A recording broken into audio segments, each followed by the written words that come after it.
No, if you were smart and you had about a quarter acre, you could feed your family. A quarter acre? What are you growing? Weed? Just roll me up and smoke me while I die.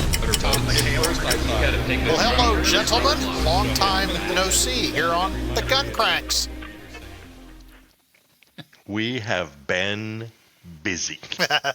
We certainly have. Well, if you're joining us for the first time, I'm Guns Magazine editor Brent Wheat, accompanied by Tom McHale, the editor of American Handgunner, and Roy Huntington, our special projects assignment managing something. He does something. I don't know. Yeah, but we've been away for a little while, but we're back and we're answering reader mail, sort of.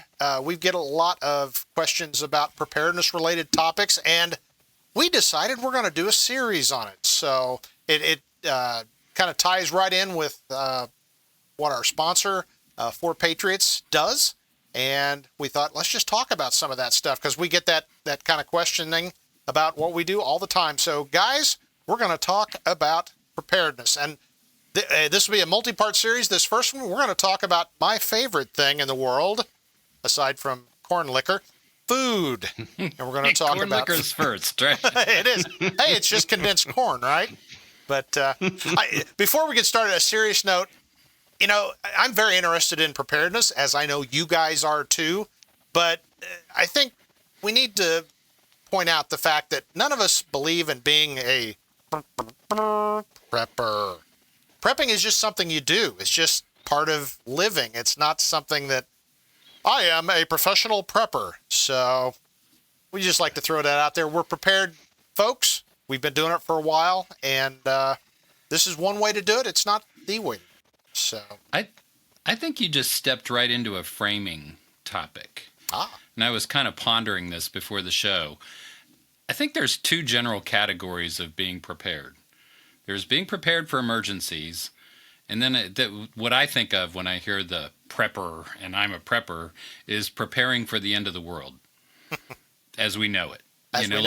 Like the EMP goes off and the country loses power for a year and 90% of everyone dies. And, to me, that's the prepping scenario, because it's a whole different ball of wax. Yep. I don't know if you can store enough food for that, right? And I was going to bring that up at some point, that if things get that bad and ugly, just die gracefully. I was going to say, I'll make my decision at that point, I was going to tell you guys, I swear to you, a couple of years ago, I ran across an article that talked about how to make field improvised insulin using sheep pancreases. I'm not joking. I got some sheep. I got some sheep See, that's pancreas right over here scenario. somewhere. Yeah. Well, that's like you're going a year without, okay. Yeah. And diabetes is not a funny topic to me. I've got a close family member who is insulin dependent. I mean, it's life or death matter. And that's the reason I read this article, because I thought, well, okay, maybe if things get really ugly. Well, this thing started out with, you can get pancreases from your own herd or like a slaughterhouse. Well, if you're to the point you're manufacturing insulin in your kitchen sink, I'll bet the slaughterhouse is out of business, but whatever. So if you're at that level of preparedness, God bless you. Well, that's my thing. I mean, if you live on highly defensible land, and we're talking, Brent, you're the hydroponics farmer, right? Yep. But without that, just like regular old farming, because our country's going to be hunted out in about 3 weeks, right? Yeah. With 300 million people all hoarding around trying to eat something. How much land does one person need to survive? I've heard a figure of like 5 acres per person. Is that I think that's about right. Yeah, and Roy, that's just vegetables. Right. Yeah. No, if you were smart and you had about a quarter acre, you could feed your family. Well, 5 or a quarter, same thing. Yeah. I was right. Yeah. I was almost dead on the nose with that estimate. So, a quarter acre. Mm-hmm. It's surprising. Wow. Yeah. What are you growing? Weed? Remember, quarter acre's pretty big. A quarter acre it involves bartering, but... Well, yeah. I mean, a quarter acre is 12,000 square feet. I mean, that's... So it'll produce enough food year-round to live on? Yeah. Well, unless you live in the wintertime. No, I mean, if it's wintertime, you got to earn enough, through the spring and summer and fall to keep you through the winter. So Yeah. And speaking, gentlemen, of food, look here. You're a canner. Or is that corn liquor? It could be, but Can you live on corn liquor? It's got vegetables. my latest project is winemaking, but we'll talk about that. But no, I was getting ready to say that if you want to be prepared and have food security, you really need to be doing canning. And I just noticed I got too much headspace. This is some applesauce I just canned. I've been a regular pioneer housewife here lately, but in all seriousness, if you don't can, you really should, just to have a little reserve. So, do you guys can? Yeah, it's fun. I enjoy it. Vegetables, and I make jelly and jams, and yeah. And I use the term loosely, the we part, because it's really not me so much as the other we. We do jams and jellies and stuff, but we don't do like meat and potatoes and Reese's peanut butter cups and all those things.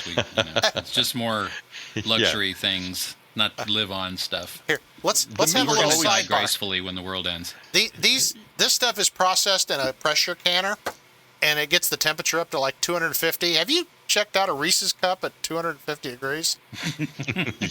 Yeah, not for long. I know what I'm going to need when the end of the world comes. I'm going to need my Reese's peanut butter cups. So I've never canned meat because it's you have to know what you're doing. You can kill yourself if you're not careful. Yes, you can. Yeah. That's why I brought a pressure canner. We love canned venison around here, and I saw a recipe the other day I'm going to try is canning hamburger patties, so that you just pull them out of the can and heat them up, and you got hamburger patties. But anyway, before we start trading recipes on how we can, the point I wanted to make is whether you can or don't, the foundation of food preparedness is just having some extra stuff that you normally have. You don't need a whole big special military cargo box full of special preparedness food. Sorry, sponsor. Just have the stuff that you have in your pantry, because that's the stuff you're going to want to eat. And if things are really that ugly, you want stuff that you normally eat, not some kind of exotic stuff. So basically, just have some extra food around, whether you're not going to do anything else at all. Just have a few extra cans of beans when you go to the store. Wouldn't you agree, guys? Should we? This is a good opportunity. Maybe should we back off the end of the world EMP scenario and talk about how much duration should the average viewer really think about? Yeah. What do you guys think? I think how many about days, weeks, hours, I think minutes? About 30 days, give or take a little bit, because if you think about it, historically in the United States, even with pretty massive problems, I mean, you look at the East Coast being wiped out by hurricanes and stuff like that, generally you have to just make it on your own for a couple weeks. Yeah. And by then, infrastructure support is usually starting to arrive. So barring an entire nationwide disaster, a couple 3 weeks, and I think you're pretty good. We had a massive tornado here in Joplin in 2011, and while we were just outside of the damage zone, it completely disrupted everything for the surrounding area. And so almost immediately, all the stores were sold out of all the basics, and paper towels and, every hot dogs, everything. Because about a third of the city was wiped out. And I think it caused a lot of people to rethink things. Interestingly enough, I tend to do what Brent's talking about is I keep, like an extra case of Dinty stew and 4 boxes of minute rice and, just the stuff that will get you by. And when this happened, it's like I didn't have any panic. In other words, I had food. I have a well. I have a whole house generator. We ran on the generator for 7 days. And by then, even though, literally all of the poles were torn down, they had electricity up again, in a week. It was amazing. So, Sam's Club used to sell this thing, and I don't know if they still do, and it's like twice as tall 5-gallon bucket, and it's got 30-day food supply. and it was like $100, I think, or something. Mostly peas and corn and and oats and that kind of stuff. You supply a little additional protein if you really want to, and so just something as simple as buying a couple of those and stashing them away. Yep. But looking at I've got all my visual aids here, and here's the one thing that everybody tends to think of when they think of preparedness and survival food. The meal refused by an Ethiopian. MREs. And I you know what MREs are good for? Expiring. Starting fires. Well, that too, and constipating you, but we won't go there. No, they're good for expiring, and I've kept cases before, and that's exactly what they do. It's like, oh Lord, this thing's like 6 years out of date. So I generally buy one case. I do keep a bug out bag. My plan is not to bug out to live off the land. My bug out bag is for when they pound on the door and say, you got a gas leak next door, you have to leave right now. So I keep a few ready-to-eat MRE things, but that is not a long-term preparedness solution. That's a short-term, oh great, now I've got to set up in the local high school gymnasium for 24 hours while they sort out the wildfire, whatever. So MREs are fun, but I just don't see a lot of value because I've thrown away a lot of them. And I'll tell you, 2 houses ago, we had this horrible stench we couldn't figure out. It was an MRE that had gone off. No outward signs until I went to grab it, and the pouch it was bloated. It's like I cut that thing open. It was awful. So because if you think about it, they're not cheap. MREs aren't cheap. And if you take that same money and buy canned goods, right? Yep. Canned chili, canned potatoes, canned everything. And it's so easy to do that you just put them on your shelves, and it's what you eat normally. Yep. So you just eat it, and then as you eat it, you keep replacing and putting the fresh in the back, and then it's always there. I have to tell you, it gives you peace of mind, It does. But I'm with you, Brent. People say, well, I'm going to bug out and head to the hills. No. Have you ever actually slept on the dirt in the woods in the wintertime? I don't think so. If I bug out, I'll be bugging out off the land. Yeah, I'll be bugging out to my shop or something. Yeah. Well, that's the thing. People say, I'm going to live off the land. Have you ever gone out and looked at the land? It's not real edible. No. I mean, it's just... You know what I get a kick out of watching? Have you ever watched that TV show Alone? I can't bring myself to watch it. No, okay, it's fascinating. Because I won't take up much time here, but it's, the gist is they get all these professional live-off-the-landers. And these, people, they know what they're doing. And I'm sure somebody out there is like, oh, they don't know anything. But whatever. Well, that's a separate discussion. They get these people out there, and they send them off to somewhere in Saskatchewan or way up north to live off the land, where people have lived for thousands of years, right? But it's desolate. Where they send them is desolate, and they see how long they can go. And without fail, they're 8 or 10 seasons in right now. Every single season is a starvation contest. It is the last person. The person who wins is the last person to get yanked by medical for losing too much weight. None of them have been able to indefinitely sustain themselves yet in like 10 years. And they go, 50 to 70 days. There may be a couple, add a few week or two on either end, but that's about it. And then they're done. They're hunting, they're fishing, they're eating berries and mulch and rocks and old sticks and whatever else they eat. But, they can't do it, Well, I'm not saying it's impossible. I'm just saying, if that's your vision, you're going to go out and live off the land without having one heck of a background. Well, you probably won't be going to starve. surprised, but I went through a phase about 20 or 30 years ago. You guys remember Yule Gibbons? The guy that everything is edible, including building insulation. Well, I had his books, and I went through that whole thing of, I'm going to learn how to do some of this. So I have dug cattails out of the swamp. I've dug daylily tubers. I've pulled out the inner bark of pine trees and eaten it. And you know what it all tastes like? Crap. It tastes dirt. Dirt. Exactly right. Yeah, I suppose if you were it was that or starve to death, I'd have to make a serious decision at that point, because the choices are pretty close to each other. So folks that tell you, well, I've got this survival manual and I'll eat this, that, and the other.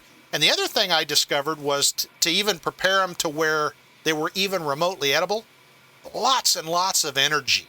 Your energy is necessary. And that's really what food's supposed to do, is provide you with extra energy, and especially mucking around in the swamp. The calorie game kills them. Yeah. Trying to get 2,000 or more a day just to maintain. Yep. And it's not an option. One other couple of quick other things here that I wanted to share with you, and I do some long-term emergency food, and this is something I've started about a year ago, and I think this is a good solution. These happen to be Mountain House freeze-dried camping meals. I buy them at my local Wally World. They're about $10 each, and I have started, when I go to Wally World once a month or something, I pick up one or two, and I have a big box of them. And the reason being, A, I can use them for camping if I want to, but more importantly, did you guys know those things have a 25-year shelf life? They're made of plastic. Yeah, but I've eaten a lot of them over the years camping, and it's not something you're going to go to a restaurant and eat, but they're edible. Let's put it that way. So I figure I've got a stockpile for camping trips, canoeing, that kind of stuff. But I've also got, as long as you can boil water, you can make a meal. So just something to think about. They don't cost anything. By the time these things expire, I'll be dead. So it doesn't matter at that point. My descendants can throw it out, and that's the end of it. But just another thing that makes me feel a little bit better about, even if our pantry gets emptied or we have to leave with only what we can carry, I've got a bunch of food that will stay good until I get some water on it. So just a thought. As the suburban guy preparing for the days, couple weeks scenario, I like the hybrid approach. So, for example, what I mean by that is you can bulk up on simple stuff that you just have extra. For example, I love rice. So we buy our rice from Costco in 50-pound bags, giant things of rice. It's delicious, and it lasts forever. So if you need some calories and some bulk, great, that's it. Of course, you don't want to eat that for 2 straight weeks with nothing else. So that's where you can be a little budget friendly, and instead of doing all 3 meals a day at 4 Patriots or whatever prepackaged meals, or the ones that you're talking about, you can spice up with some of that stuff too. So you got bulk, and you got some, should I say flavor? Mm-hmm. A little protein, little more than just rice or veggies. Yep. Well, I think for people, I think that a lot of people would tend to overthink it. It's like, I need to have survival food.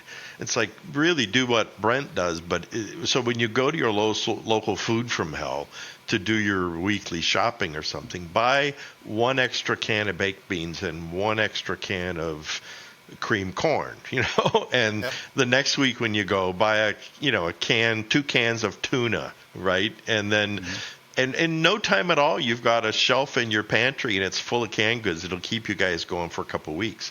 And then just use it now and again. So you reach in and use some of it, and then you slowly replace it. So it's so easy to do. And, buy yourself one of those micro, those filters that you can buy that you can drink sewer water with if you need to. I mean, because at least then you have that in case it gets to that point. But, a few cases of water. Well, that's our next episode, though, it is. Right? Yep. We're talking about water next show. Yeah. So. But Hold that thought, Roy. I will, but all this stuff is you really don't have to have the 100-year, super duper food. You just have to rotate the food you normally buy anyway, and I think you're good to go, unless you're a prepper. Without a TV show, since that show went off the air. But one more real quick thing, and I thought I discovered this, and of course I get on the internet and find out other people have too, but I do think it's a good idea to carry a little bit of food in a vehicle, or certainly your day pack or whatever. But the trouble is, if you carry something that you really like to eat, like candy bars, first of all, they're not going to last in your vehicle. Second of all, you're going to eat them when you get a little bit hungry. But I always think it's a good thing, and I have used this a few times over the years. And a good way to keep food that will not spoil, and it tastes good enough that it won't make you sick, but it's not so delicious that you'll lie there at night in your tent thinking, man, I'm going to have to get into that right now. But it's lifeboat rations. Have you guys ever seen these? Yeah. They're basically blocks of flour and oil and some kind of, I assume, vitamin powder. Yeah, they're not. This one's kind of lemon flavored. If you're really, really hungry, it kind of tastes like some kind of dessert cake. But the cool thing about these, they're made to last forever. So I just stick one back in my vehicles, and doesn't matter if it gets hot, cold, or whatever. The packaging's even pretty robust, so they survive vibrations. So just another thing, because Eat it as is, or do you have to add water? Nope. Eat it as is. It's ready to go. Doesn't even need water. It won't make you crazy thirsty. It says non-thirst producing. Well, at some point you start, getting the crumbles, and it really would be nice to get water. But anyway, I was getting ready to say that at my age, and the age of my beloved spouse, we like to hike. And sometimes you find that your blood sugar doesn't keep up with your enthusiasm to hike, or if your vehicle's broken down or something. So anyway, just having something to satisfy those horrible pangs is not a bad thing. So I thought that was a great idea until I discovered that thousands of other people had figured it out too. So anyway. Well, guys, we've covered a lot of stuff here pretty quickly, but we are going to move on to water here in just a moment. But any parting thoughts? As I'm sitting here kind of getting hungry looking at my new applesauce and some Pilot biscuits here. I think the parting thought for me is do it. In other words, because tomorrow when the tornado hits or the earthquake hits or, something like that. Hurricane. Hurricane. I mean, the winter storm. And that's why there's always that newscast where you see everybody in line at Walmart to buy batteries and everything. Yep. Well, it's like if you've already got some canned goods and like a bag of rice and a case or two of water, well, you know what? You're good to go for a couple of weeks because you're not going to starve to death. Yep. So, but just do it and give you some peace of mind. Buy a couple flashlights and just, there you go. Now you're prepared. Exactly. Well, guys, this has been I'm sorry, Tom. I didn't know you had something to add. I had a takeaway. Okay. We all need to start a campaign to bring back space food sticks. You guys remember those? I do. I remember those. For emergency rations. I used to eat those up when I was a kid. That was the big deal. Well, back in the glory days of NASA. Tom, do you know that Mountain House makes astronaut ice cream bars? They're freeze-dried ice cream bars, and Walmart carries them. And I actually stuck a couple in my my box in there. They're actually pretty tasty. So it's the kind of thing you could serve people and they wouldn't try to hit you with a stick. So it's a nice little treat. So I'll make sure that when we get together, probably at the SHOT Show next time, I'll make sure you get an astronaut ice cream. Bring some astronaut ice cream? Yep. Nice. So, well, cool. Good information. And we're going to, like I said, talk about water here in just a moment. But for now, that's the end of this segment of the Gun Cranks Preparedness Special. We'll see you guys next time.